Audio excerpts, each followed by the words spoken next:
Hi guys, as promised, here is the mini Wi-Fi Zmodo camera. This is the security camera that you can install it anywhere in your house. This camera is already unboxed and I'm using it for a few months to get a grip of it, to see how it's working and if it's suitable, and I'm pretty pleased with it. It's very good, sleek, and it's quite fast in capturing motion. Because of the standard leg or the stand, you could set up this camera in various positions. You could put it on top of the fridge, on a shelf book, even you can install it vertically on a wall. Here it is. We're gonna connect the camera to power supply, to electricity, and monitor it. There we go. I connected. It's gonna start booting. Solid green light shows that it's booting, then it's gonna start blinking. It means that it's scanning for the Wi-Fi, for known Wi-Fi. And when it turns blue, like blinking blue, means that it's connecting to Wi-Fi, and then it's gonna be solid blue, means that connected. So solid green, okay, now it's scanning for Wi-Fi. Boot completed, it's scanning for Wi-Fi, then it's gonna go blinking blue, means that connecting to Wi-Fi, which is happening now, and then it's gonna be solid blue,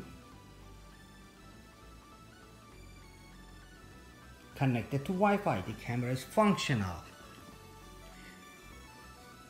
And here is the infrared sensor. At night you're gonna see a red light, that's the infrared. Based on documentation, it indicates that this is a 72p camera, which is very clear, I believe.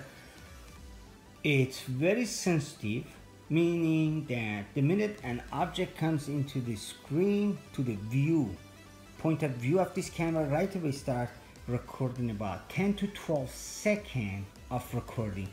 I was looking at the papers. It says that it takes 6 images, but to be honest, I see a video, maybe it's more than 6 images, but there is 10-second video. One thing I like about Zmodo application is that you can monitor or live stream the surrounding, anything that the camera sees. And to do that, you just go to the application, you choose the camera and click on live, and there you go.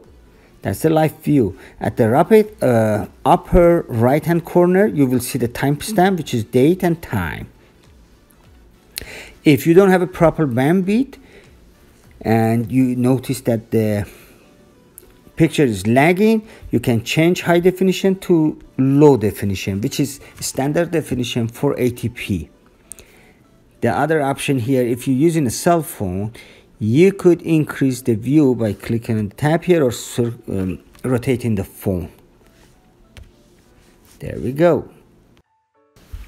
So the camera has 4 modes: away, home, sleep, and wake up. When you set it away, that's for the time that you're gonna be away for extended period of time. You set it to that, and you get notification for any recordings. Like let's say there is a movement in front of camera, or there is a sound that is triggered the alert, then you're gonna get a notification of your phone. If you set the mode to home, in a home situation, the recording still takes place, but you don't get any notification on your phone, so you're not gonna run constantly to take a look. Sleep and wake up are for the time that you go to sleep. You click on sleep, so if there is any sound or anything, you get the notification. And wake up is when you to eliminate receiving the notification. Let's take a look at way how it's been set up. You go to edit and you click on away, you choose your camera and you say you want the camera to be on, you want to get notification, and in my case I don't want to share the camera with anybody else, otherwise you could do it. So away pro is exactly the same, and wake up you could say like, let's turn off the camera to be off, no notification, and you don't want to share it with anybody else. The prices for the Zmodo mini Wi-Fi HD camera is $52 in Canada, but it's currently on sale. The actual price is $76. On Amazon.com, the prices for 2 cameras is $50 US. Can I have the change?